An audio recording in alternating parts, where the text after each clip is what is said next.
call this meeting to order. I'll ask if there's any disclosure of pecuniary interest. If at some point throughout the meeting you find that you do, please declare it at that time. We do have a matter to address before we get into today's agenda. Following last week's meeting and the question being raised as to whether our education session fell under Section 239 of the Act, the clerk, CAO, and myself did speak yesterday with both of our integrity commissioners as well as a closed meeting investigator who have advised those education sessions do not fall under that section. It was a little bit confusing because we had both integrity commissioners come, and for their education session to us, they encouraged us to go on camera so that the conversations could be candid. However, they apparently view our education sessions as a little bit different. So moving forward, with the ones that we had scheduled, we will be keeping them in open session with the exception of the items that have to be in camera. And there's really nothing we can do. We can't go back in time, but moving forward, we can make sure that the proper process is followed for that. And I know our CEO would like to say something as well. Thank you, Worship. Just to members of council and to the senior management team and the members of the public, I'd just like to apologize for the advice that I did provide council, because it was my understanding that education sessions could be dealt with in closed session. However, over the years, the scope or the definition of education session has narrowed, and with decisions of the Ombudsman's office and various integrity commissioners, it's been determined that these type of sessions need to be or should be in front of the public. So I apologize for that advice, but I think as the mayor has outlined going forward, all these meetings are going to be in public. And the first item on the agenda is a summary of what discussion took place on that meeting on Thursday, January 3rd. So thank you. Thank you. And I think the benefit to actually having these public now is that we actually might be able to make some decisions quicker as opposed to delaying for a month or so. Councillor Belanger? Yes, thank you. I just want to be put on the record is that I was the individual that raised the concern at the start of the meeting on January 3rd. I was assured by both the mayor and the CAO that the agenda was appropriate. I then followed up with the integrity commissioners, and they felt that it was obviously a breach, and later confirmed that proper process and procedure was not being followed. At that same time, because of some discussion that occurred in the last meeting and could potentially occur in this meeting related to significant decisions to be made by this council on the location of significant developments, I raised the question of and asked for clarification related to conflict of interest and potential conflict of interest, wanting to know the difference between the two. There is none. And that it's up to each member of council to determine whether they would potentially have a conflict arising or known or in the future related to some of this discussion. And if they do, they need to withdraw from the meeting and the discussion and certainly any voting. Thank you. And in our discussions with the integrity commissioner and the closed meeting investigator, I think it was recognized that it was an honest error, it was a misinterpretation of the act. Again, as the CAO has mentioned, it was scoped down over the years. No decisions were made, no financial commitment on behalf of the town was made. All decisions are coming to council in a public forum moving forward. And you know, we can't go back in time, but we can move forward. So that's what we will do today. Under unfinished business, we have the one item on there, creation of a business plan for beachfront properties. There's no discussion on that. We will move to deputations, petitions, and public meetings, and I will pass it over to George. Thank you, Worship. Members of council, the first item on the agenda is just a review of the proposed council priorities that came out of the discussion on Thursday. And as members of council recall, we took the campaign pledges from the various members of council.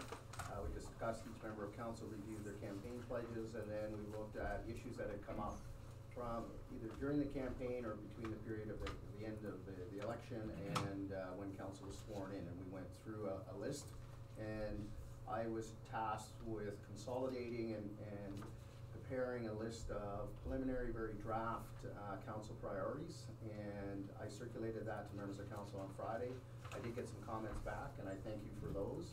And based on those comments and me looking at this again, based on my notes and whatnot and just ordering things, I've prepared this draft, and I'd just like to take members of council through it.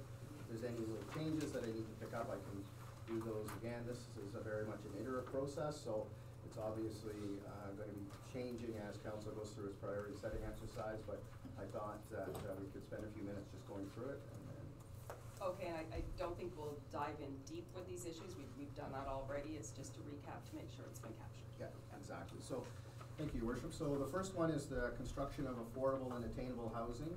And I know that everybody here has a copy of this, so I'll just go through the quick highlights, and then if there's any changes, members of council can point those out to me. So the first one, as I said, construction of affordable and attainable housing, and make decisions on the recommendation of the Tourism and Accommodation Review Committee, TAC, from the 2010-2014 term of council.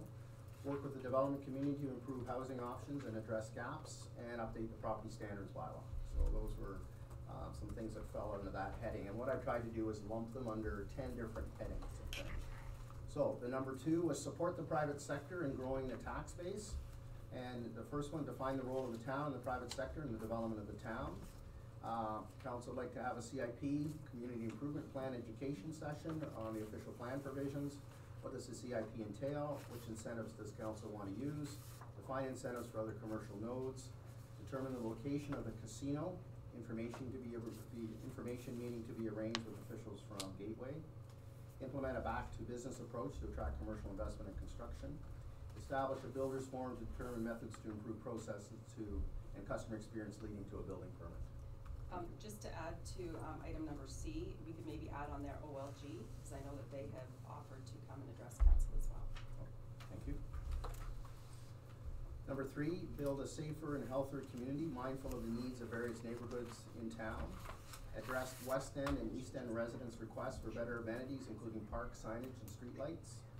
Be an age-friendly community. Implement an enhanced water safety program. Construct a community kitchen. Expand trails and bike lanes. Address access issues to Shady Lane by existing neighbors.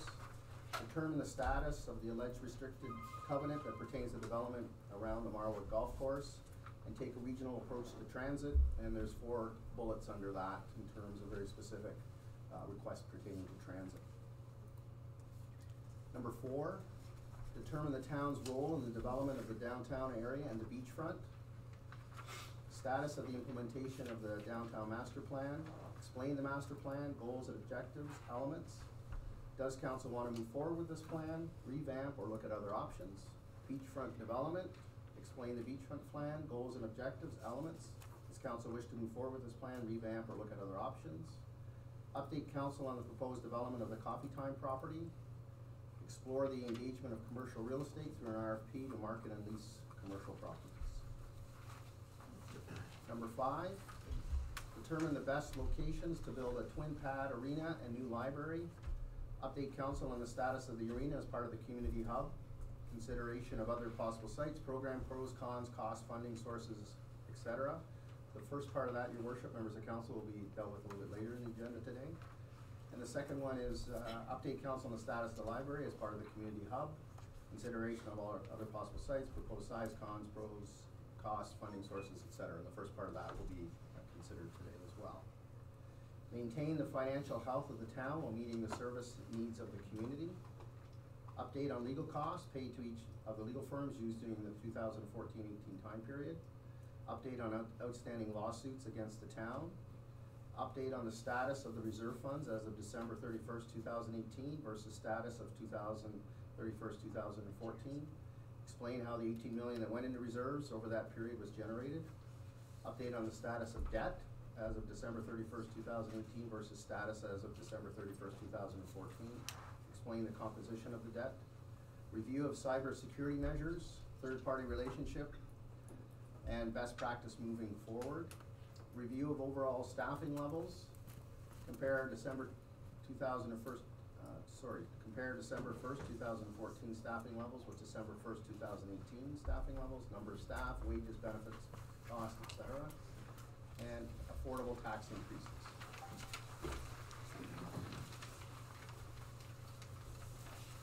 The next goal would be to implement changes to council's governance structure to improve accountability and transparency, review the status of boards and committees, Beachfront Management Board, High School Task Force, Downtown Plan Advisory Committee, Community Hub Steering Committee, Tourism Advisory Committee, review corporate structure and align it to meet council's goals and objectives, review and approve procedural bylaw amendments, review and repeal and or amend redundant bylaws. The next objective would be to build relationships with outside organizations and stakeholders based on mutual respect for different roles that are played in the development of Wasaga Beach. First one, Wasaga Resources Inc. and Wasaga Distribution Inc.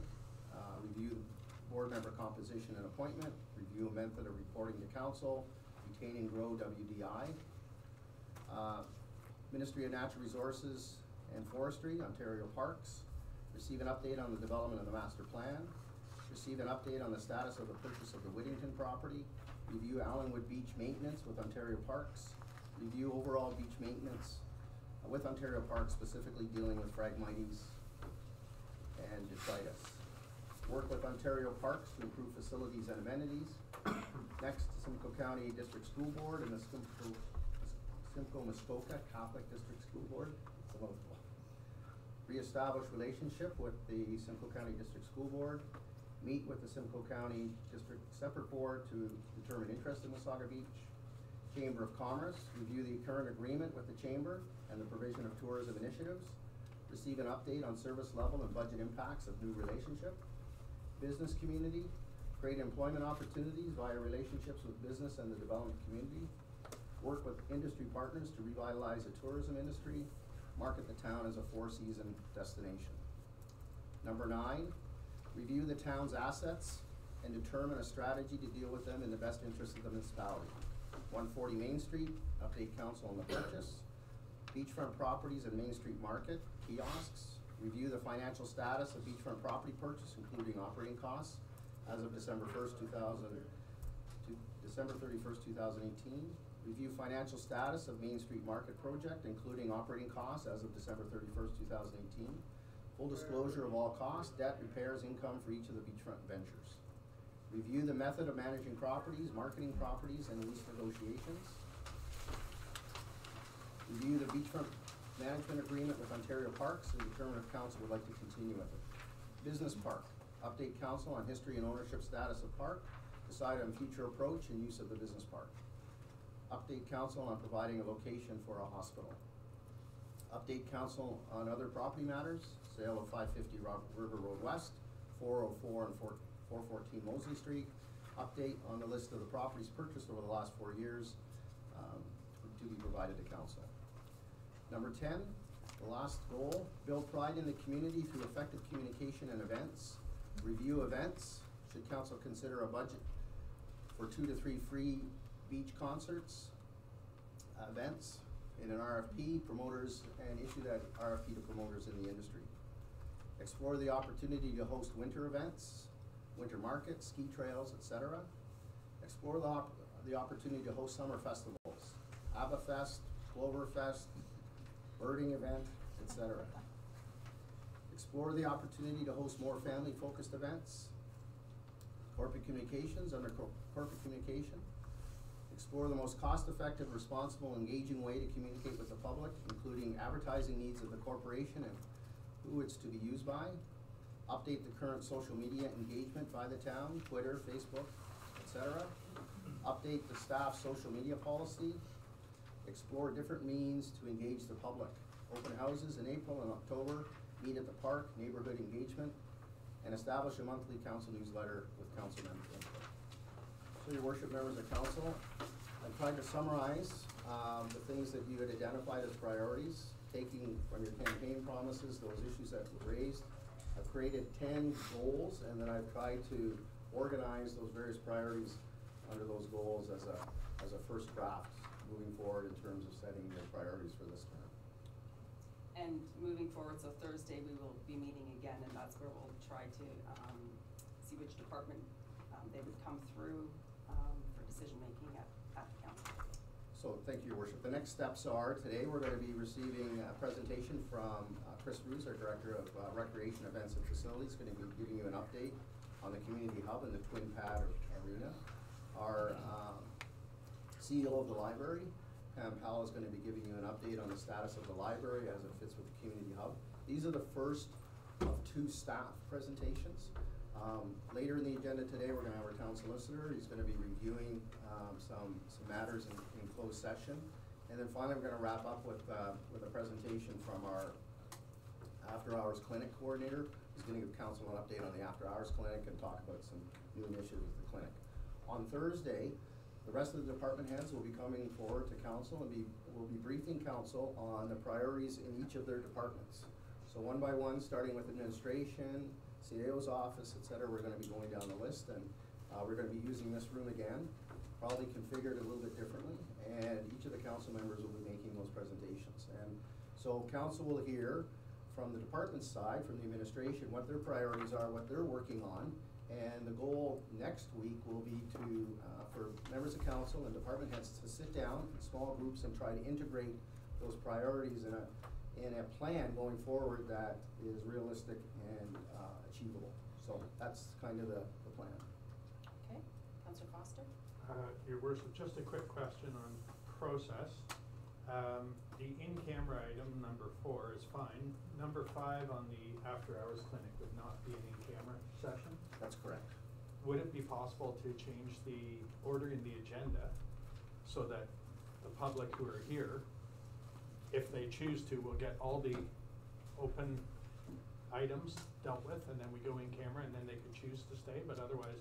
So you're saying do everything under number 3 first before we move in camera? No, move item number 5 off the agenda to, I'm looking at this one, the old one. Item number 5 on the medical clinic, off that agenda, move it up. That was the original. It is on the revised agenda. It's up there on the revised Oh, agenda, David. is it? Yeah. Yeah. Okay, my apologies, I'm looking at the older one then, just wanna make sure. Just messing with me. Okay. Sorry. Your Worship, I have asked our after-hours clinic coordinator to be here a little bit early, so if the presentations finish early, we'll see if she's here, and certainly we can move into having that presentation before we get into the closed session with our solicitor. Perfect. All right. So I'll just close before I leave this chair, Your Worship. If members of council have any comments after digesting this or whatnot, please feel free to provide them to me, and I'll amend as we continue moving forward through this process. Thank you. Thank you. Councillor Boulanger? Yeah, thank you, Your Worship. Just there were a couple of in-camera items that were on the priority list or conveyed. I'm assuming we just aren't making those public, but they haven't Yes, been lost. that's correct. Yeah. Okay, so it's moved by Councillor Watson, seconded by Councillor Kinney. Be it resolved that the Committee of the Whole received a summary of council priorities from January 3rd, 2019 for information. Thank you, Your Worship. We'll call for the vote. Councillor Boulanger? In favor? Deputy Mayor Bray? In favor. Councillor Foster? In favor. Councillor Kinney? In favor. Councillor Watson? In favor. Councillor Wells? In favor? Mayor Bartolci? In favor. The vote is 7 in favor and 0 opposed. Motion is carried. Thank you, George. And so now we will invite Director of Library Services, Pam.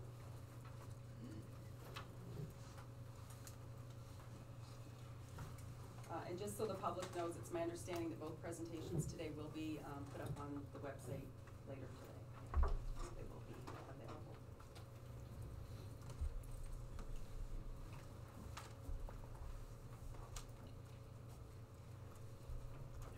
Thank you, Your Worship, and members of council. The library and library board are thrilled to perhaps be a priority for this term of council, and we look forward to making some exciting things happen for our community.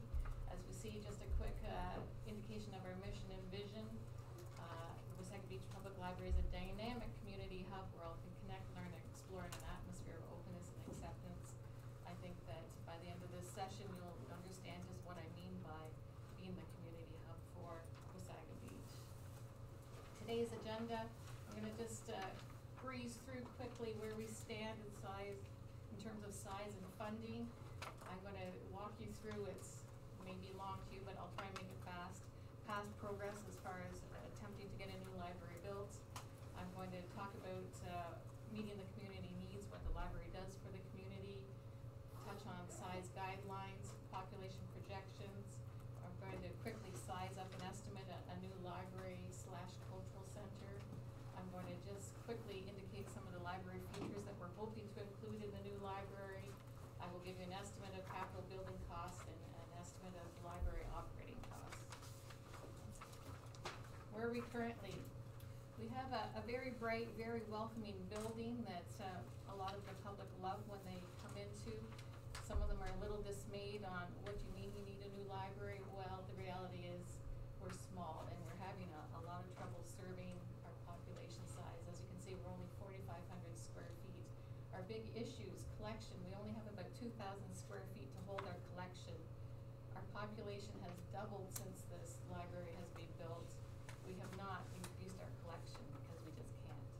We do not have the best practices number of items in our collection for our population, and we have no way that we can improve in what we're doing in that respect. That collection space is also the space we need for public computers, children's activities, and items like that, so you can see we're pretty confined. We're pretty confined in staff workspace as well with 1,000 square feet. We added a new staff member, which was fantastic, our new adult and seniors programs coordinator. By doing so, we had to move our staff lunchroom into a cloakroom. It's not ideal. In fact, it's downright ugly, but we're really stuck on how to squeeze more people in. Another key area of concern is our meeting room. It's approximately 400 square feet, which is an okay size. The problem is we only have one of them. It is in huge demand in our community. It is rented out over 600 times a year for different functions. It could be easily double that because right now we have partnerships with Early On who are in there 2 full days a week and partnerships with Georgian College who are in there 2 full days a week. So, and yet in spite of that, we still have over 600 bookings, which is quite amazing. A little area of concern, the archives, fantastic space for storing all of our wonderful memorabilia. Problem is it's not open. It's been closed since November. It'll open in the spring. People don't have access to that. That is 225 square feet that I lust after, that I can't get my hands on, that is not being used to the best of its ability. So it makes me sad. As you can see, non-assignable space, about 600 square feet. That's hallways, workrooms, washrooms. Typically in libraries, it's 20 to 25% of the footprint, which is reality, but it also means that we've lost a lot of space for programming.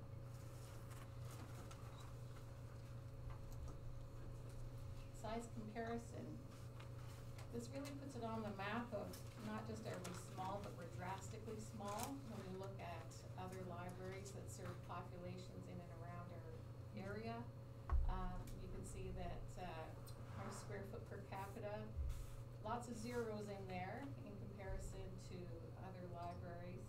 What that means to me is that our service is not on par with the other communities, and I find that to be a detriment to our residents in this town. We have a lot of passionate, creative staff who would love to do more. We just do not have the space to allow them to do that. Funding comparison, the good news is Wasaga residents are not overpaying for their level of service. Based on a Federation of Ontario Public Library data crunch, out of the 29 libraries that serve populations of 15 to 30,000, we're ranked 28th of 29 as far as what's spent per capita. The sad news is, of course, that means that we have obviously not made funding a priority, and that indicates once again that Wasaga Beach residents are underserved.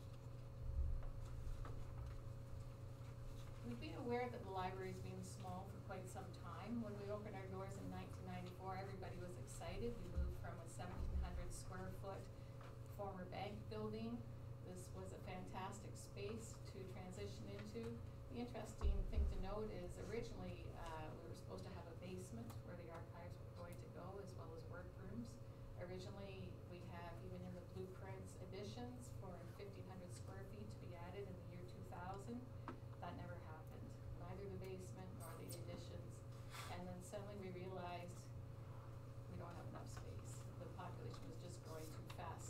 2002, we hired the Southern Ontario Library Service to do an assessment and report.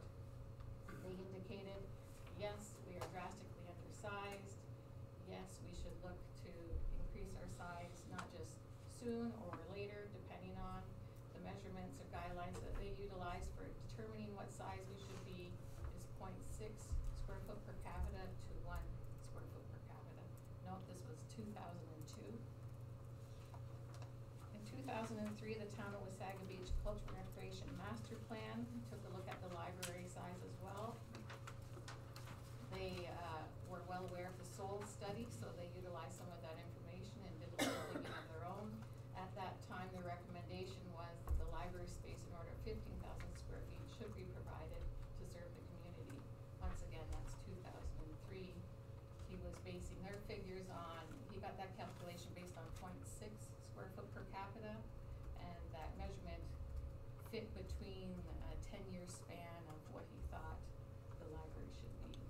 In 2008, there was a feasibility assessment done on the building, thinking that maybe rather than relocating the building, we'll just add to the building. What if we could put 20,000 square feet on the current site?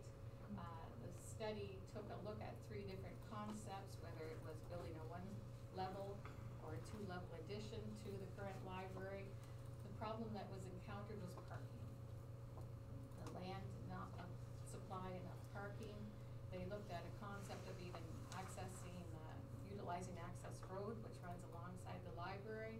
They also looked at potentially blocking off the road on the other side to create parking. And once again, they could not meet the bylaw for 133 parking spaces. The most they could get was about 45% of that. So they decided in the feasibility assessment it would be a better option to relocate the library. Library board and staff went to work trying to identify 4 potential locations. In 2009, they looked at 45th Street adjacent to Canadian Tire. They determined that was the most expensive option. They looked at Sunnydale Road development. They were afraid that the speed of that development would be too tardy for getting a new library built on time. Mosley Street was assessed across from the Recplex. They were determined that it was too wet. And then there was a Stonebridge Town Center site adjacent to Walmart that they determined might be the best bet. As it turns out, Hammond Investments offered up property on that site in 2009, and the library board quickly got to work. They put together an order of magnitude estimate for determining what size. They were looking at a building footprint of 23,900 for 20,000 of it for library services, another 3,900 for community things like an art gallery, archives, media rooms, community use rooms. Sounded exciting, and then the library board went and hired DMA Planning and Management to do a space requirement study. Based on this space requirement study, where they applied the guideline of 0.6 gross square feet per capita, DMA proposed that the minimum future requirement for the library was 16,000 square feet. So the library promptly put together a used needs survey to get feedback from the community on what they wanted in the new library. It was an extensive survey.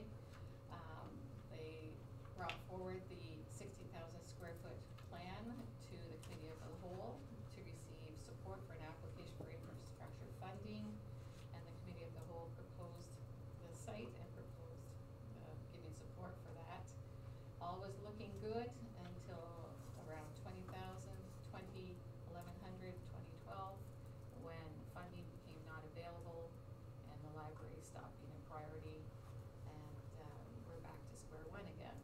So between 2014 and 2017, the library board has done extensive tours of libraries in the region and across Ontario. We've been gathering data on what modern spaces contain. We've been looking at how they're utilized. We've been looking at best practices. We've been looking at what works and what does not work. In 2017, the library board was invited to participate in discussions for the Community Hub project. It was an exciting concept for the library to be part of this revitalization. we were brought in for conversations, and we also took part in the steering committee as well as the working group. However, we found that it was mainly discussion. There were no decisions made as for the library location in this community hub. There were no site plans drawn with the library built into the community hub. It was all mainly discussion based. In 2018, the library board became a little concerned with some of the talks involving the library and the community hub, location, size, that sort of thing. So they brought forward to the coordinating committee a statement of requirements for information purposes. The statement of requirements said that according to best practices, the library board is seeking space in the tune of 1 square foot per capita, depending on the population base that you're aiming to serve. This statement of requirements asks for adequate parking located in close proximity to the front entrance of the library, as well as some access to services at the back. This statement of requirements was requesting a visible and accessible street presence for the library so that town people walking by, visitors, can have full view of what is taking part in the place. We presented the vision for the new library to the committee of the whole for information to show them some of the elements that we feel are important in a modern library for Wasaga Beach. As I said, we participated in all the discussion groups. Of course, with the change of council and the community hub project, we're not sure exactly where we stand, but in 2019, with council's direction, we are looking forward to investigating land requirements, location sites, land costs. We have not had an opportunity to do that as of yet. I've been advised that we're better off waiting for direction from council before we look at what size of land we need. We'll also investigate building costs with architectural design. We'll look at operational forecasting and some funding sources this year. The library and staff, we're eager to move forward with this. Meeting community needs. The library board has discovered through our research that in order to offer modern services that appeal to residents and improve the well-being of the community, libraries need space. And that's really what it comes down to. The more space we have, the greater our ability to address the changed needs of our residents and our community partners. We need amazing spaces that will appeal to Wasaga Beach residents and tourists, offering respite from the beach. Key social benefits for the library. We do this all now, but imagine this in a larger perspective. Encouraging a love of learning. The library has the opportunity to go beyond the schoolroom, which is very important for the children of our community. Once the doors are closed, there aren't a lot of options, not a lot of services, not even a lot of private opportunities that they can take advantage of. We have recreation, we have activities, but we do not have anything in this community that addresses learning for youngsters. Fostering cultural exchange. The library is the perfect place for people to get introduced to music, theater, history, as well as people of different cultures. We are the open information forum that we gladly share and exchange people of all ilk. We build community connections. The library is the place where people can come and learn more about what is happening in our community, where you can connect not only with each other, but you can connect with people from different clubs, groups, and organizations. The library bridges the digital divide. We are the equalizer for this community. People who do not have access to internet, who do not have access to digital electronics, computers, tablets, we provide those at the library. Not only do we provide the basics, libraries are the places where people go to access new technology. This is new technology that's available in city libraries, but right now, currently in our library, we're doing the best we can to bring it in, but we need space to make it happen. The library promotes creative expression. There aren't many places to go in this town to get involved in art, as well as other creative methods, whether it's writing, music, those sorts of things.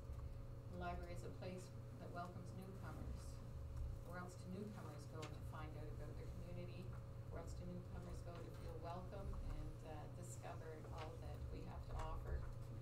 support local service providers, we support businesses, we support clubs, and we provide residents with that third place. We're safe, we're warm, we're open all the time, we're comfortable, we don't demand you to buy anything, we don't demand you to spend money. We are the third place for our community.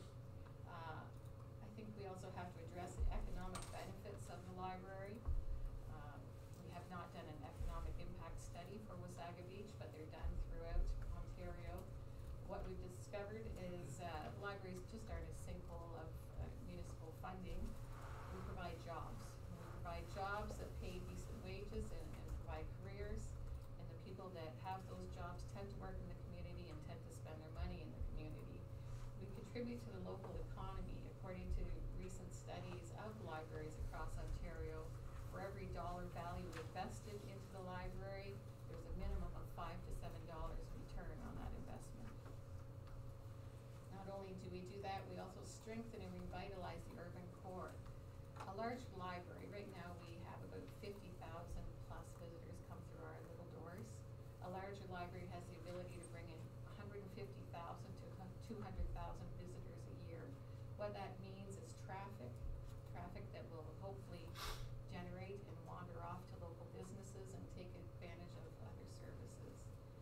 Essentially, I would say a library is a point of civic pride. It's a visible sign of contemporary, vibrant, and intellectual community. It's just a sure sign that we are forward thinking and that we're doing things right. So then it comes down to size. How big is big enough? Size guidelines then. These are the size guidelines utilized by DMA when they proposed 60,000 square foot building. As you can see, they date all the way back to 1962, which is before I was born. And that's exciting. What's interesting is that, you know, those guidelines were well thought out. They were well thought out for libraries that existed at that time. At that time, libraries existed to circulate a collection. Libraries existed to provide a few chairs of space, and maybe if the library was lucky, one program space. That's all that they were made to do, hence that number. Now that number is not totally out of whack when it comes to city libraries that have multiple branches. Cities with hundreds of thousands of people or millions of people are striving to try and hit that 0.6 per capita, and of course you can understand that that's a challenge. But for other, especially single service libraries, it's just not enough anymore. Library size guidelines now. As you can see, they've been updated in 2010, 2012, 2017, 13. And of the Ontario Public Library organizations that put out these guidelines, you can see that they're all similar. And what they're all more or less telling us now is that we need about 1 square foot per capita in order to serve our communities properly. For a large size library serving 15,000 to 35,000 people. Now, why is that? Once again, it's about the spaces. The new spaces utilized in libraries are all about meetings, they're about connecting, they're about learning, they're about creating, they're about doing more. And in order to have these spaces, we just plain old need the square footprint. Now, if it says 1 square foot per capita, we have to decide what is our per capita. Here are the population projections for Wasaga Beach. On the left side, I have a projection note provided to me by the Town of Wasaga Beach Planning Department. Nathan Rukash sent that to me. And on the right is population projections based on the Town of Wasaga Beach official plan review. The 27,500 is a Simcoe County figure. That was what they estimated we would be at. The one on the left is an indication of our historical annual growth rate. Now, typically when it comes to building libraries, as I'm sure you can figure out, you need to project for the future, not for the present, or we'll be in the same situation that we are in. So library experts recommend a 20-year planning projection. What does that mean as far as size? I seize the opportunity to drag some cultural elements into library building because I felt that that was an economically provide the community with the needs that have been indicated through the FORC needs assessment. I know that a cultural center was part of the discussion for the community hub. I know that it was an expensive proposition. So in the meantime, bringing cultural elements into a library, I think it's a wise idea until we can tackle that project. However, it's just an estimation. So based on best practices and size guidelines, the size guidelines and best practices have measurements for everything involved in the library, right down to, pretty much everything. So I utilized some of those, and I came up with indication of just what some of those elements are that are important in a library building. And here you can see an estimated breakdown of just how the size and space would be utilized. As you can see, a large portion goes towards collection. A large portion goes towards seating. You may think seating, what do you need seating for? Once again, it's to make the library that third place. I did throw in a 4,000 square foot theater that was based on a 5,000 square foot theater Halifax Central Library is utilizing, which is fantastic. I just downsized it a smidgen for us. I included meeting rooms, learning labs, public computer space, staff space, special use, not assigned. Now, please take a look at the big black hole that's not assigned. No matter what size we say we're going to get a new library, to me that's the big suck hole of space. You know, that's the space I can't program. So when we say whether it's a 20,000, 30,000 square foot library, that's obviously not all space that we get to joyfully use. We lose a lot of it to hallways, washrooms, service rooms, that sort of thing. So based on this sort of element, I just quickly ran some estimates for different population sizes. This is not an exact science. These things can be tickled and maneuvered, and I don't necessarily agree with all their guidelines based on our community and how our library is currently being used, but this gives you a broad brushstroke of some size estimates of perhaps what we need to serve our community. Some of the elements that I included in those size estimates, one of the key are learning labs. I'm very, very passionate about this. I think that they're missing from our community, and I'm dying to bring them to our residents. What this means for us, in Forbes' list of 30 people, the top 30 people in the world under the age of 30, 13 of them were from Canada, and a good portion of them were tech-based individuals creating programs, creating exciting new opportunities through social media, filming, art, entertainment. Those are all topics that we will address in some of our learning labs, bringing in media filming, green spaces, bringing in music spaces, bringing in 3D printers that children can learn how to function, talking about coding and programming, even offering computer advice. We do that now for seniors. We could do it in a bigger scale if we had the space. By the way, if we do not put learning in labs now, I can guarantee you we'll be doing a renovation to put learning labs in later. A lot of libraries right across Canada are spending a lot of money to make it happen. In Vancouver, they spent over $700,000 to put some in. Midland just finished a renovation and reopened in November to put in learning labs and maker spaces. It's just something that needs to be in modern libraries.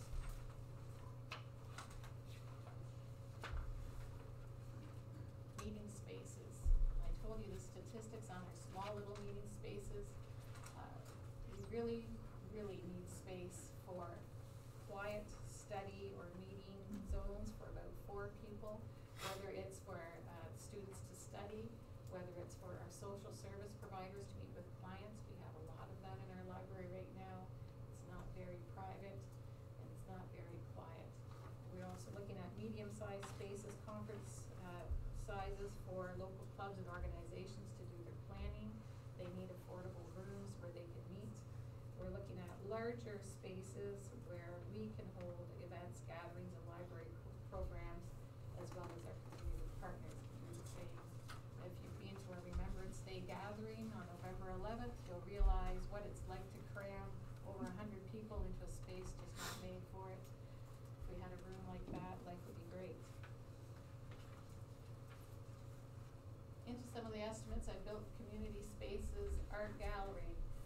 The Wasaga artists have indicated that they need more space and they would like regular space in order to not just showcase their work, but also to do their work. I think it would be a fabulous opportunity to put them into the library so that people who come to visit can see them at work. I don't think there's anything more amazing to see people in the process of creation. I built in an archives. I think it's a great opportunity for us to take that memorabilia, digitize it, catalog it, know what we have, and showcase it for everybody to enjoy. Along with that, we would probably look into more genealogy studies and programs so that people can get excited about being part of the history of Wasaga Beach. I did build in a theater. There's a picture of Paul Reagan Hall. It's a very busy theater in Halifax. There's a new, same sort of theater in the new Calgary Library. And whether we build the theater as part of the library, whether we build it just off to the side of it, Milton Public Library has a theater alongside, Halton Hills Public Library has a theater alongside, Toronto Public Library has 3 theaters built in. It's not an uncommon thing. It just makes sense to make it part of our space. What we can do with it, obviously everything from children's entertainers to local musicians to guest speakers, town meetings. It would be a great opportunity for us to all have a good view.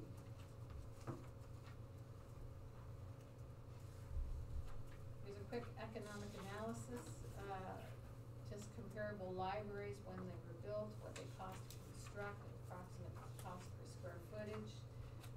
These figures were done by the Community Hub Economic Analysis, CBRE and FORC put it together. What it means to me is it's just a base where we can start thinking about potential costs for building a library. In order to get it right and a clearer picture, we really need to do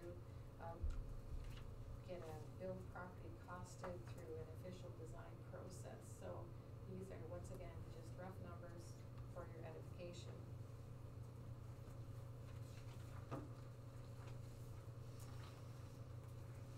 Economic analysis, operating needs.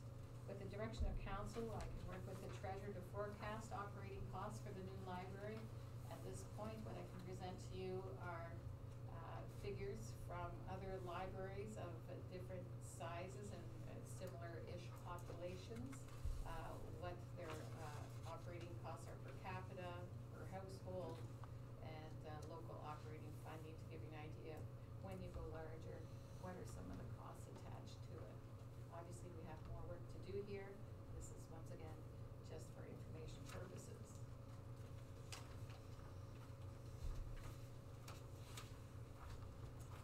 To finish, I just want to say that people thought that the internet and Google would put libraries out of business, but the reality is that libraries have adapted to this new technology, and this new technology has made libraries even more exciting and vibrant spaces.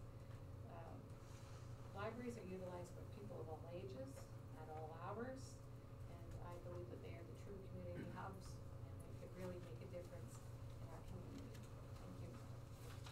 Thanks, Lauren. That was a very thorough presentation. We do have a motion to receive this for information, but I'll ask if there's any questions first. Councillor Foster. Thank you, Your Worship. I'm really pleased to see this. Certainly, I sat on the library board for 12 years. Prior to even being on council, I sat on the library board and went through the whole process from 2002 to 2014.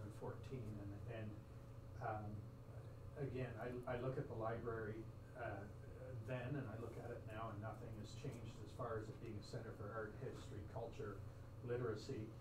On your notes there, it encourages the love of learning, and you highlighted children. As someone who's taken the 3 different Spanish classes there, and given the demographics of our community, the benefit to the senior population of a library with meeting rooms and programs can't be understated.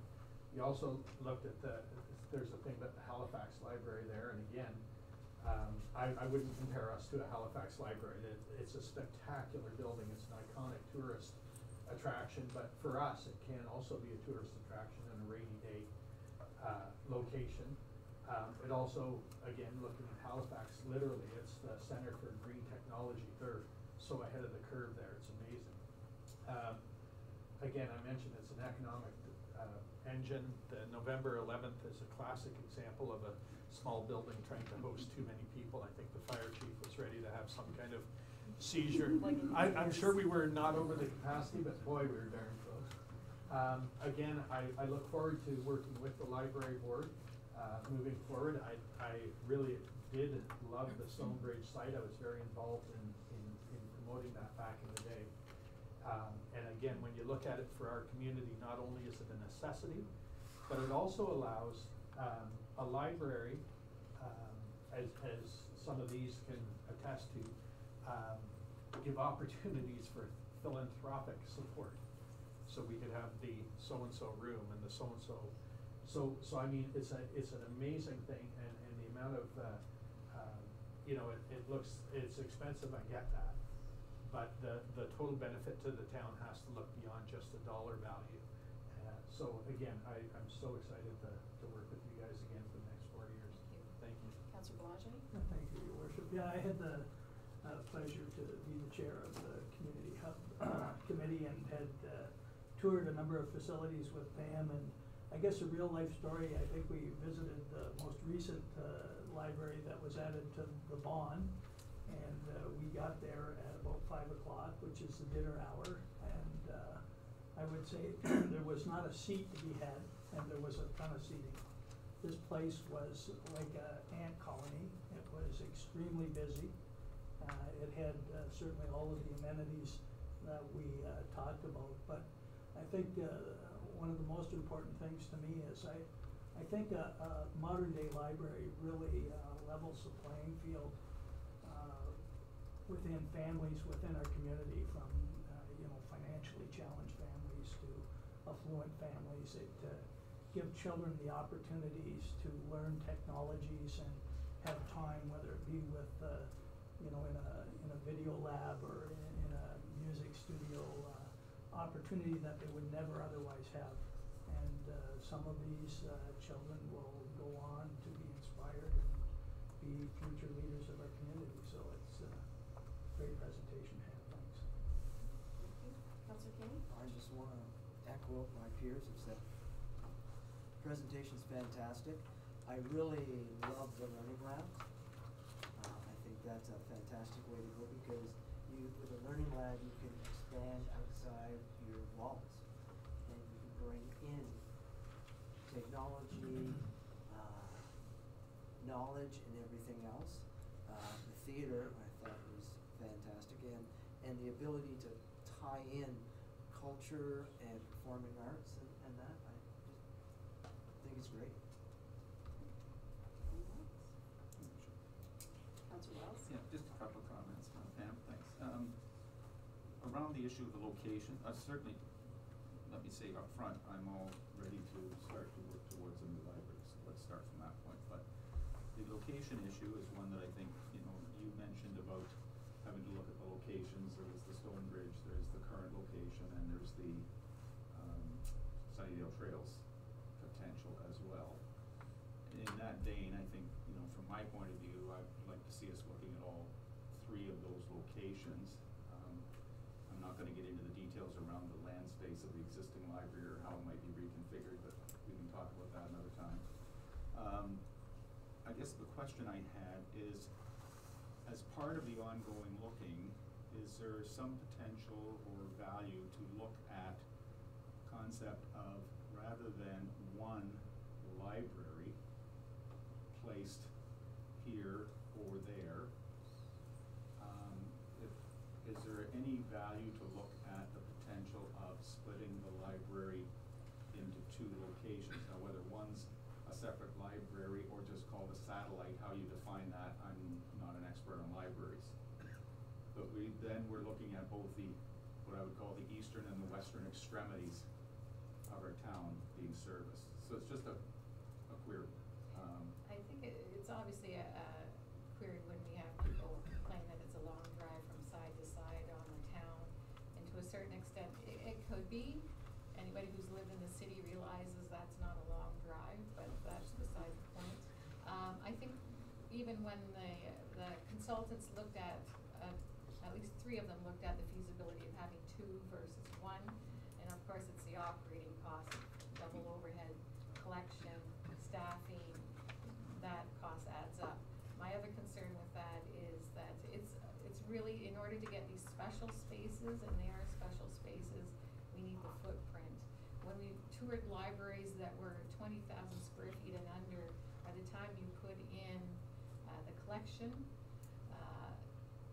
program room, you typically didn't have a lot of space to do much else. And you can see, even if you wander through Collingwood Library, they're functioning on 2 floors. They have some meeting rooms, but they don't have some of these exciting spaces, and they just don't have a spot to put them. So if you divide it into 2 smaller libraries, or 1 even medium and 1 small, I think we're gonna lose the special spaces. And I think if we can build this one first to really tie in all the exciting elements, I'm sure there will be an opportunity down the road, another 20 years, to potentially create a satellite, working with a developer in order to expand our reach right across both sides of town.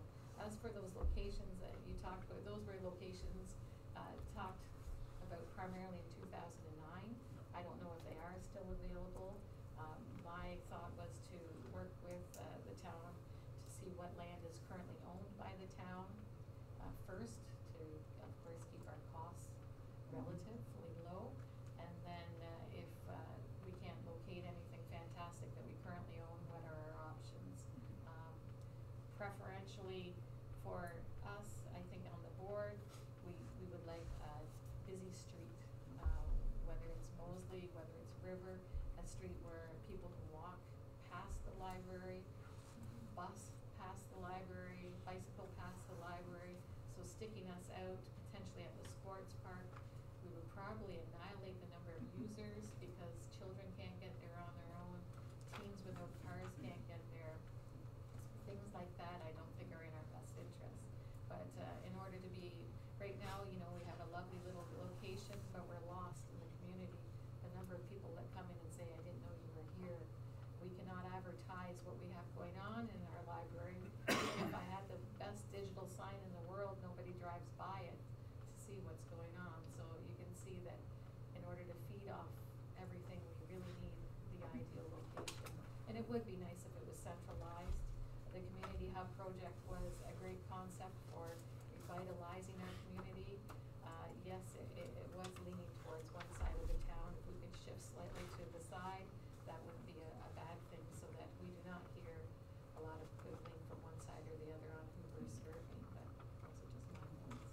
Thank you for that. You mentioned about performing arts, and I'm fully supportive of that concept. I think it is a feature that is needed in the community, and I'm not questioning its value as part of the library. I just think another option to consider is, as we move forward, hopefully with one of the school boards around a secondary school, that perhaps a contribution the town can make as a carrot is a performing arts center as part of a secondary school development plan. In such case, then it can be used for the community. It could also be used for performing arts courses within that secondary school program. So it's just, again, not questioning its merit, not questioning where, but just offering an option as to where also it might be considered as being appropriate. I think that would be ideal as well. We're flexible, you know, we're flexible where things like that are concerned. Although even to augment that idea, that doesn't mean that you can't have a high school performing arts theater and a library to the side of it. If we're on the right piece of land, we could be thrown in as a carrot as part of getting the high school. Once again, all we would need is preferably a street where we have enough exposure to appeal to everybody else. Yeah, and a lot of acreage. A lot of acreage. Yeah. This may not be a question you can answer, Pam. It's probably more for Nathan. I was just interested on page 15. The one historic growth protection says that our 2031 population is projected at 37,396. The other projection projects us at 27,500. It's a 10,000 person differential. It's probably more of a question for Nathan, why we have that differential. The 27.5 was a Simcoe Simcoe County figure. And I first became concerned about it because I was taking part in a seminar in Simcoe County, presented by other people in Simcoe County, who were talking about, of course, immigration into our community and how that's impacting growth in Wasaga Beach as well as Collingwood. And at that time in that conversation, they were talking about growth in Wasaga Beach and Collingwood heading into the 40,000 range. So when I saw the 27.5, which was presented, I was very concerned and say, who's right? So I contacted Nathan in planning. I think the Simcoe County number is just a cap figure that they put on as they expect us for sure to be there. Whereas our historic growth projection, according to Doug Heron, is, he said, essentially about 3,000 people every 5 years is what we're typically growing at. So that's more or less the safer historical growth rate for us. One last question, I promise. You did mention about the archive space. I think the term you used was you're lusting for the space. I am. I don't wanna kick them out because I love them, but No, boy. and I understand, if, but just following up on that, if an alternative space, I mean, we're not talking something happening tomorrow with the library or whatever, but if an alternative space could be found, if the archive people were okay with the idea, it's something you would be happy if we could find an alternative and move the archives, even if it was a shorter term, temporary kind of move. Yeah, it's definitely for a That short term, space, I that would. space isn't large, but it would be enough to Nice. make it worth your benefit? Yes, definitely. Okay, thank you. It's something we could use for whether it's offices or programming, either would be fantastic, other than the fact it's a cinder block bunker, so we'd have to add some windows and heating, but, we would do it. Okay, thanks. And again, I think there was lots of great things in the presentation, and I think some of us are, just based on some of the things that Councillor Wells has just said, I think we're shuffling a lot of different ideas as to where things can go and what can happen, and we'll have to process this information. And I was very happy to see within your presentation the thought that you were going to look at other sites. I think that there are a number in the community that should be looked at for consideration by council moving forward. Some might be free, some might be working with developers, some might be already town owned, and I think when we're costing things in here, I think those are gonna be important things to look at. So, Yeah, Councillor thank Blanchet? you. Yeah, just very quickly, is my understanding of the process we've been through so far is when we talk about location and we use the term community hub, our federal and provincial partners have a defined, I guess, format or template as to what constitutes a good community hub. We've been trying to work down that path, so they're trying to intensify infrastructure. They don't want it spread with, library here, theater here. They're looking for a concentration. And I think we have to remember that without a third provincial or a third federal funding, the likelihood of this ever happening is quite limited. So in our thought process as to location and what constitutes a community hub, I think we have to be aware of that, and quite a bit of work has been done, and we've been working very closely with those ministries. So hopefully we'll get a pretty good update on that at some point. Okay, and just on that note, because you were part of the hub, I know that it never came to the council table, so was there some sort of commitment from other levels of government to do this? I don't think until you're shovel ready, we Right. don't even wanna talk to you. Yeah, and I think moving forward, we need to be planning on, if we get funding, it's awesome, but I think we need to be focused on the fact that in all likelihood, we very well might not. But anyways, is there any final questions of Pam? Okay, thank you. Moved by Councillor Kinney, seconded by Councillor Watson. Be it resolved, the Committee of the Whole received the update from the Director, Library Services pertaining to background on the proposed new library for information. Thank you, Your Worship. We'll call for the vote. Councillor Blanchet? In favor? Deputy Mayor Bray? In favor. Councillor Foster? In favor. Councillor Kinney? In favor. Councillor Watson? In favor? Councillor Wells? In favor. Mayor Bartolci? In favor. The vote is 7 in favor and 0 opposed. The motion is carried. Okay. And next we have Chris Rose, the Director of Recreation Events and Facilities, to discuss Twin Pad Arena. Good afternoon, everybody. Yes, this is more of a background of the process, and I've taken the opportunity to cite some of the key studies or reports that have come to the town over the past 8-9 years, I would say. I'll do my best to outline not so much predicting the future, but talking about what's come so far, and to give a good understanding, to obviously bring everybody at the table up to speed about what progress we've made. And I will say, to start off, I think we've made some great progress, and we have a lot of good building blocks that we're ready. We're ready now to start to move on this project. Originally, in 2012, we did do a Parks Facility and Recreation Master Plan, and I will cite some of the highlights in there regarding our arena facility, the Wasaga Stars on River Road West. Next, based on that study, there was an arena structural and building assessment audit, and I will give some highlights from that work as well, to sort of give the background on what our current facility is and how it could be refurbished or repurposed.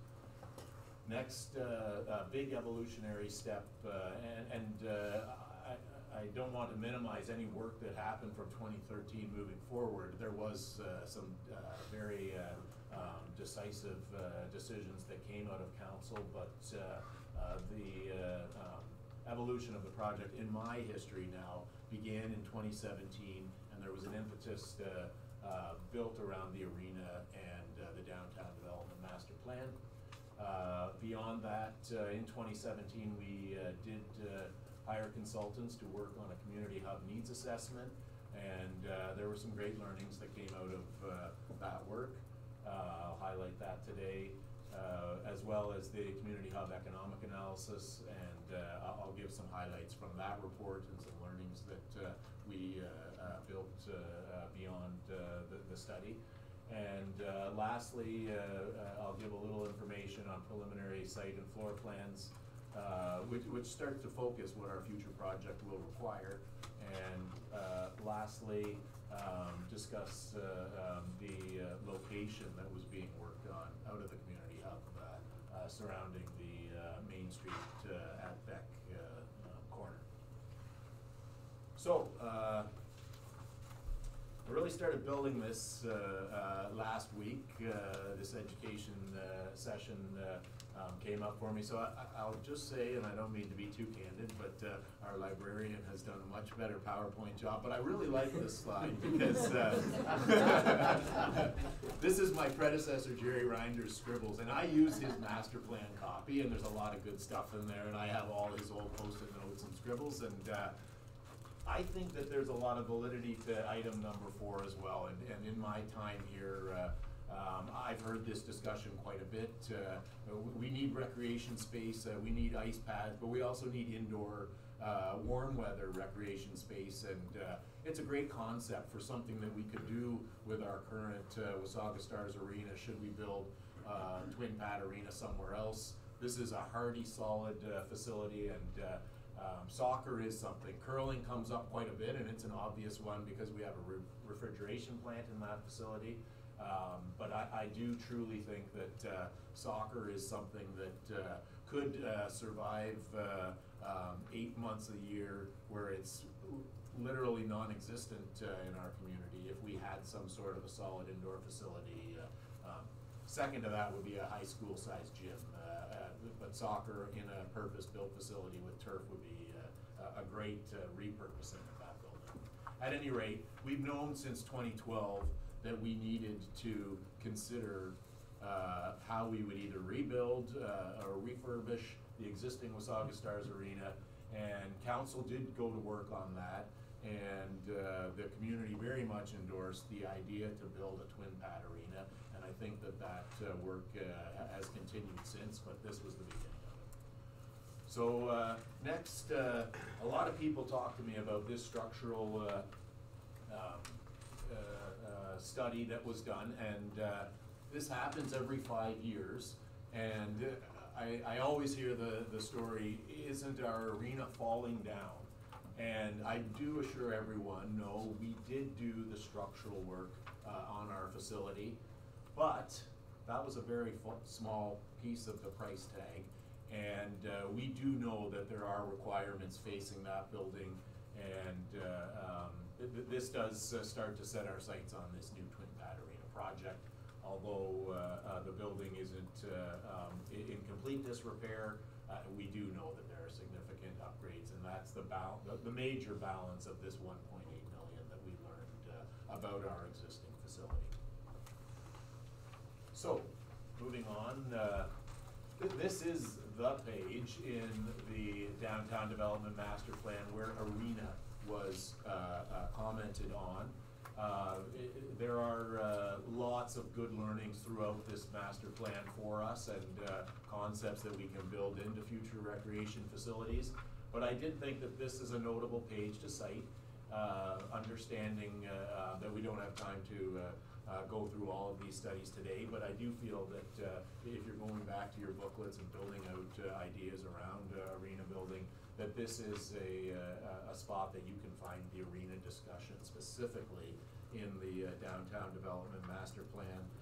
And it did give direction specifically for the corner of Beck and Main. So, based on this directive, staff were instructed to go out and start to figure out what the public need was, and to assess using consultants. And this work started in the fall of 2017. This is some of our key stakeholder groups. It's not to say that we caught all of them, but we definitely did our best to discuss ideas around a future community hub. The arena and Twin Pad ice facilities were definitely part of that. I think that one key finding that came of this interview session was multi-purpose rooms, and all groups in our community need a closet to store their totes and papers and equipment, and rooms to meet in. And those range in size from NHL rinks to just small meeting rooms for half a dozen people to sit at. But lots of good learnings came out of that community needs assessment and those stakeholder interviews. And I just created one slide here to give folks an idea of the scope of interest that came out of the various groups. And there is definitely pages and pages of these interviews. I personally sat in on every one. So beyond that, we did a public survey as well, and the final numbers actually exceeded 900, but in late December we summarized through our consultants, and there were some great findings there, and there's a million different ways that we can look at that data. We do have all of the data, but I just think it's an important success for our community that we did have over 900 people. Folks are very engaged in our, and this is far beyond, I think 10% would be scientifically significant if we wanted to dissect any one finding, but I do think that work has been done, and one thing that I think has a lot of bearing on our future Twin Pad Arena project is the fact that satisfaction was very low. It ranked lowest of, or second lowest, only to arts and cultural facilities, and as we all know, they are all but non-existent other than multi-purpose rooms. And we do have a stage at the Recplex, so I shouldn't completely minimize our arts and cultural facilities, but they rank lower than the arena. Certainly, we've made some great inroads in other areas, but the arena has not been top as far as satisfaction goes as of late. So, the consultants also pulled together, as a result of some of the public needs assessment, a big thing that was considered in this study. And I'm not an expert, and I will look for future direction from council on how we address these various shopping list items as they were. But there's a lot of good information in here regardless. And recreation, we talked about multi-use recreational facilities. as well as an arena.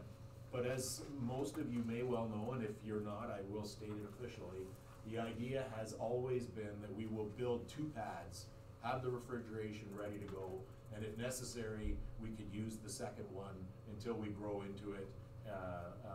But I would, I have to bring that up, but I would also tell council that it's important to understand that in Simcoe County, the average population number per ice pad is between 7,000 and 10,000.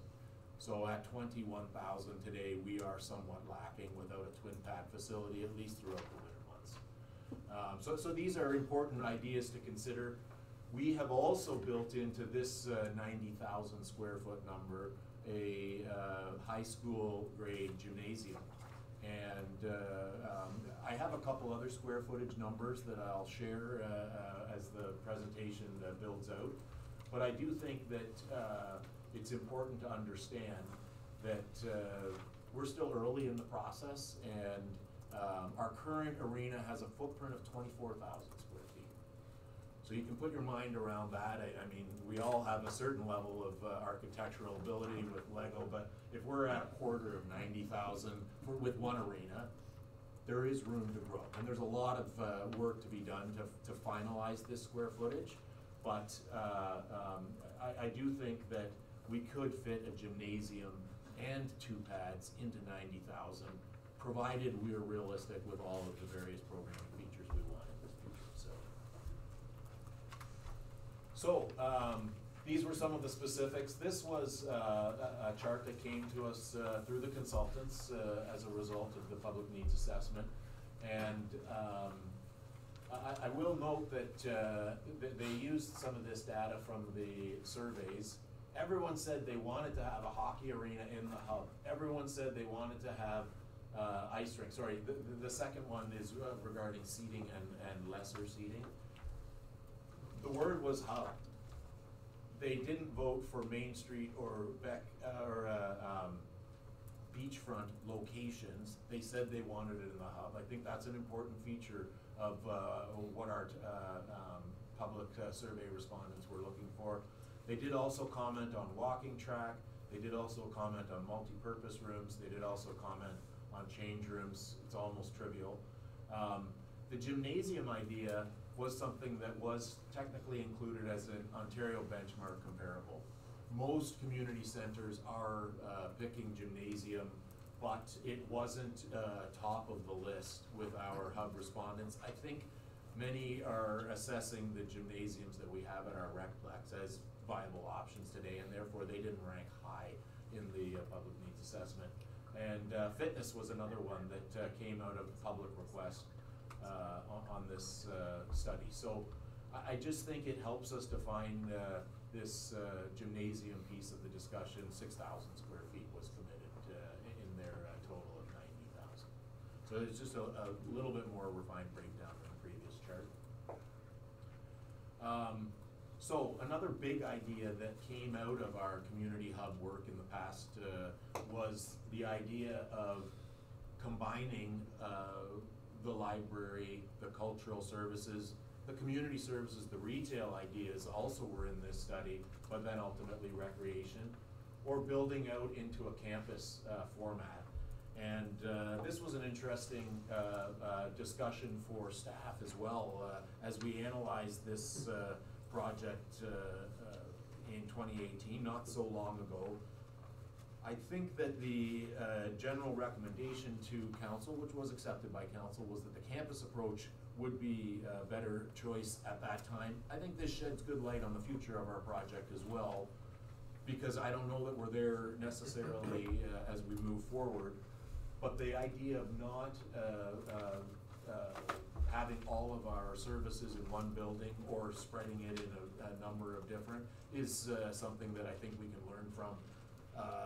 In our case, the reality of a 3P or a private-public partnership was making the ability to phase our various features that we were looking at. And I have a second slide here that also talks about the phasing that was built out of this community hub economic analysis study. So you can see that some of those cultural facilities, 15,000 square feet, were pushed off into a second phase, and that the library and the sport or recreation facilities were going to be in phase one. This was a chart that was built out, and I think it was intended to help us consider funding, et cetera, with our modeling for the future building. So, as well, when you talk about financial modeling, I think that this economic analysis did build out some relevant costs to 2018 for our arena. The number was 90,000, as you may remember from some of my previous slides. In my opinion, this study looked at 12, I only gave you the second page here, but it has the sum total. But we looked at some of recreation facilities that were building swimming pools and libraries and some other features that may be more expensive by square footage than a arena building. The average of these 12 facilities that the consultant picked was 289. I think when we went back and analyzed the facilities with staff, we built out into our financial modeling, and I'll show you shortly the results of that staff report, at 241. And in my opinion, I think we are still realistically in 2018 dollars looking at a range of $170 to $230 per square feet. And those are important numbers to understand, because we're gonna have this discussion a number of more times as this project grows. Because when you multiply 230 versus $170 by 90,000 square feet, that turns into millions of dollars, and it's important to understand. But not until we have a realistic design costed can we truly start to zero in on what our per square footage cost will be. So I want to introduce that idea. It's an important part of understanding how a twin pad project will unfold. So this is a summary of a few of the key paragraphs, I think, that staff worked towards in 2018, and that complete staff report is available, but I just wanted to highlight a number of ideas that talked about our staff working group and how we created recommendations for council based on the work that came out of the economic analysis study. So we did hire an independent consultant to work with us, and much of that complexity did revolve around the 3P partnership piece and the land sharing with potential developers, and that was part of the discussion back in 2018. So I think it's important to understand that recommendations came forward from staff to phase the projects. There's a variety of reasons, but this private-public partnership thing was a big piece of it, considering there was some sharing ideas, building out of the location, et cetera. Beyond that, the beginnings of our work on the financial modeling started, and I think the important numbers to start to look at are here. This is without land. So staff took an estimate, and then we put a disclaimer below it saying, but not until we have a complete understanding of the architecture, the structure, the mechanical systems, equipment and finishes, soft costs.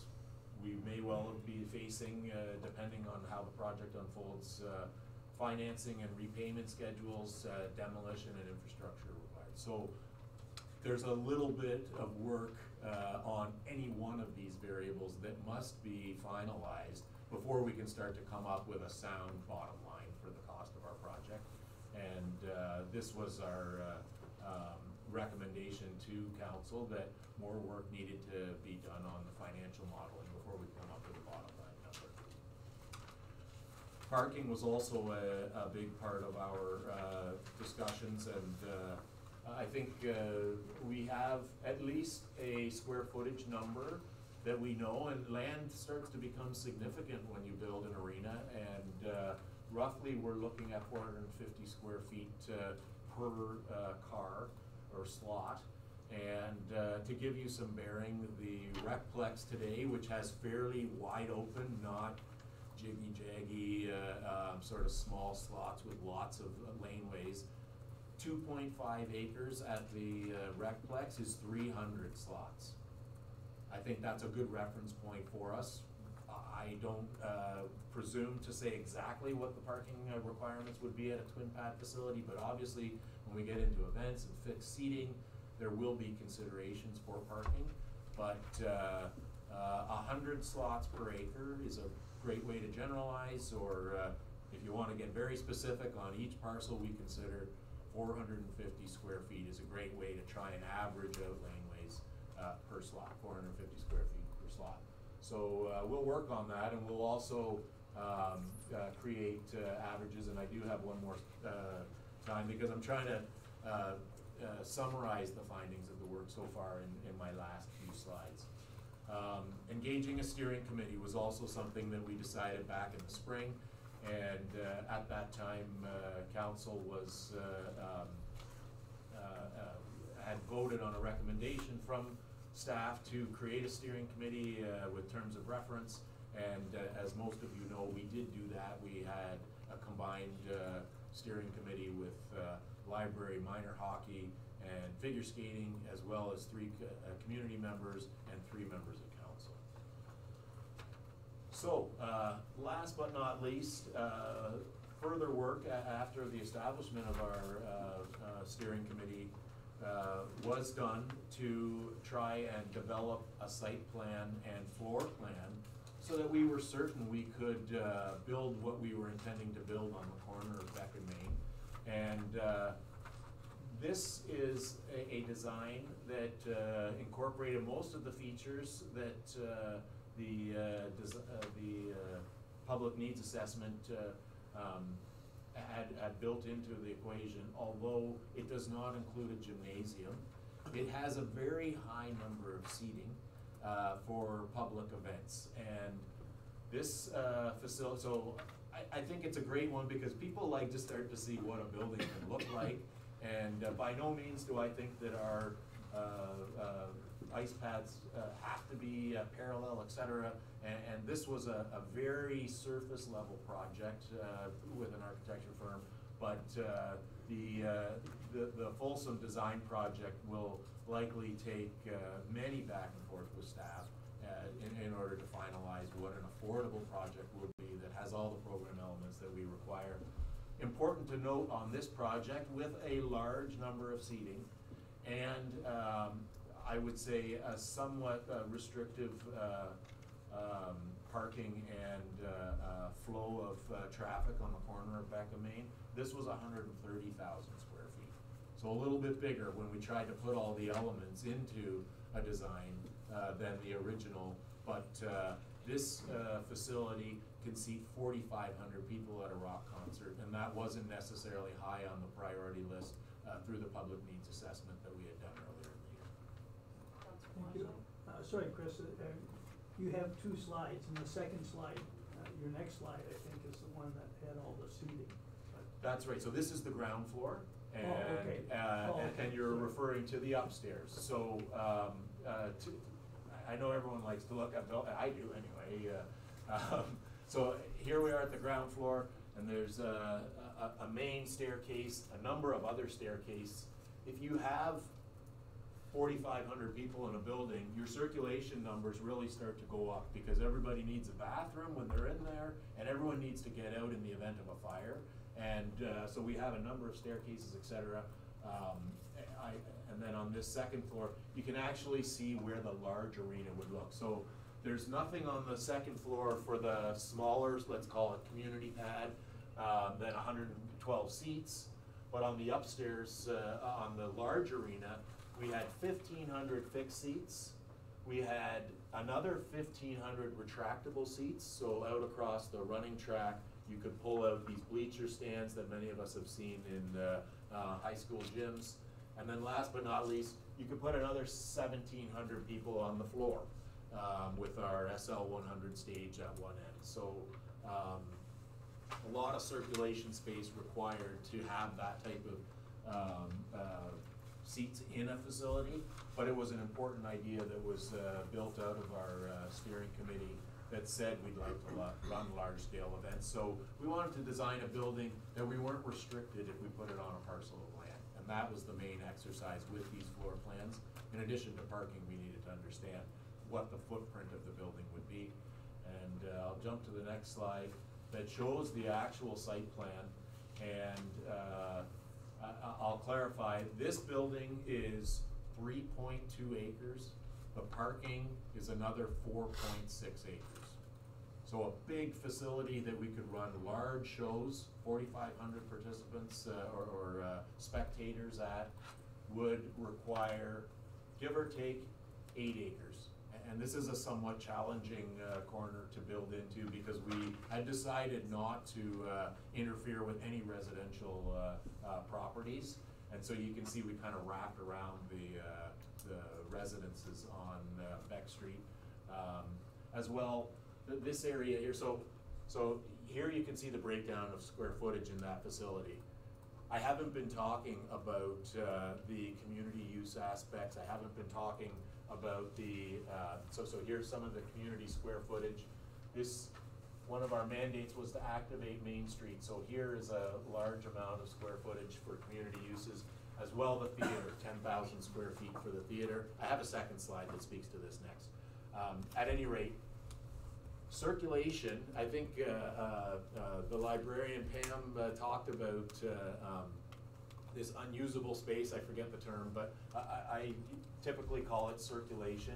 And in this facility, we have 20,000 square feet on circulation. So lobby and staircases and washrooms. So unlabeled space that we must have in order to fit in here. And you can see there's lots of lobby if this was the main entrance. Most of the community would park here and come in these doors, but we would want to have foot entrance off the main street as well.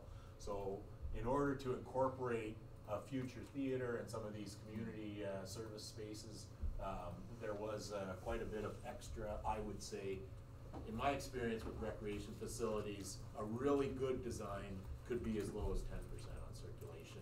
And we're quite a bit above that, but it's yet to be seen exactly. And this is where design becomes important to know our bottom line on cost and on square footage. So last but not least, I'll go back to this that was built out of that preliminary site plan and floor plan study, and we could seat 4,800 people. I said 4,500 a few times, 4,800, so that's big, that's really big. The average seating numbers in the large pads in most of the new twin pad facilities in Simcoe County range from 800 to 1,000. So with 1,500 in an oval, we were really pushing the envelope, but some of those ideas are yet to be seen. And as I said, we're looking at roughly 8 acres in a cumbersome layout. So maybe 7 acres could work if we were Greenfield Square. So last but not least, I moved to the land appraisals. And this study has been done. Obviously, I can't talk about that in a public meeting, but we are aware now of what the costs are here. We have official appraisals on all of the 11 numbered parcels, and this is something that council should understand should further discussion come. So now I, last but not least, want to show some comparables. We have, in my opinion, 3 reasonable locations that the town already owns. And this shovel-ready idea came out in Pam's discussion as well as a couple questions, but it is important for us in order to get federal infrastructure funding and maybe even provincial, although it may be somewhat challenging in our current climate, but federal certainly. I think we do know there's a federal election looming in the next year, that in order to be poised for federal infrastructure funding, we need to own the land and we need to have a design. We must be shovel-ready. And with that in mind, I put out the idea that there are some town-owned parcels available today, and it would also help in our financial modeling. So, the Wasaga Stars, this is definitely a larger parcel of land, although we move into dune areas, and I just outlined 8 acres. Not the perfect site, I would call it cumbersome as well. There are steep slopes back to Golf Course Road, as well as a large highway easement. So, and last but not least, the camp facilities. So, these are the camp buildings here. This is an 8-acre square that I've outlined on the map. Second property, well known to everyone on this discussion, it's the sports park.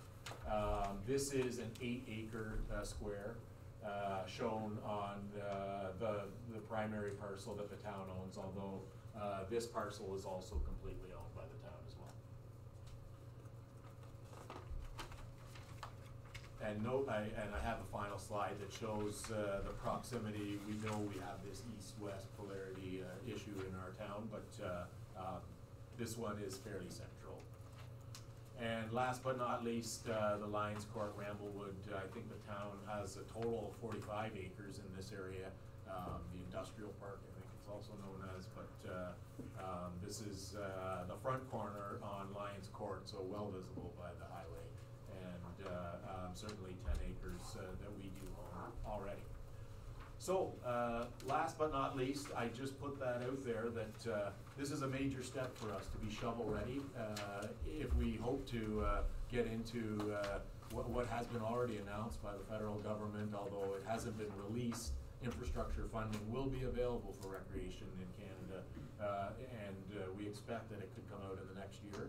So the design and land location questions are upon us, and we do have 3 land locations that would be fairly fluid for the town to consider. And that's the end of my presentation. Okay, thank you, Chris. Just to comment for council members, the appraisals will be discussed in camera today, so you'll have a better idea what those land values are. Similar to the library, I think we need to absorb this information, but we also need to look at other properties. I personally believe there may be more than these 3 in town, but that's something for council to discuss as well. But we do have a motion to receive for information. Is there any questions of Chris? Councilor Kenny? Just some clarification on the Wasaga Beach Star site. You had mentioned that it might be a good idea to keep the existing arena for other uses. If we use that site, does that other arena disappear? Is it moved into something else? If we use that other site, Oh, I'm sorry, so. Wasaga Stars site. Yeah. Right now. Well, I think we haven't thoroughly investigated it, but it would be important to understand that if we did build there a twin pad facility, it would likely be smart to phase the building and build the new pad and then take the existing one offline. Otherwise, we could risk losing 2 or 3 seasons of our arena. So that would definitely be part of it. If we chose to build somewhere else, I think the decision on how we utilize that facility in the future, it could be decided, but definitely there are considerations for other recreation. Okay, no, what I meant was, in one of your presentations, you had said that Wasaga Stars Arena could also be used as indoor soccer and all that kind of stuff, when a double pad is made. So, in a perfect world on the Stars site, would we be able to keep that for the next 5 years after the double pad? No. Okay. I don't think that there's space Enough room? easily available, although I have not thoroughly investigated the viability of the dune structure. I looked to our planner, Doug, and we would obviously have to dig deeper into that. But there's a fairly thick up and down bush that's another 10 acres, but I'm not exactly sure. We have multiple driveways onto River Road West with that property, so it could be viable to maintain and expand, but I haven't delved deeper than the land is owned by the town at this time. Okay, thanks, Chris. Yep. Okay, any other early on, you were talking about finding squiggles in Jerry's notes. But you also said in the results of the survey, you have those, they still exist. Certainly, yes, yeah, I think it's still live on the website, in fact, Okay, yeah, yeah. thank you. Okay, anything else? All right, so it's moved by Councillor Watson, seconded by Councillor Kenny. Be it resolved, the Committee of the Whole received the update from the Director of Recreation Events and Facilities pertaining to the background on the proposed community hub, Twin Pad Arena, for information.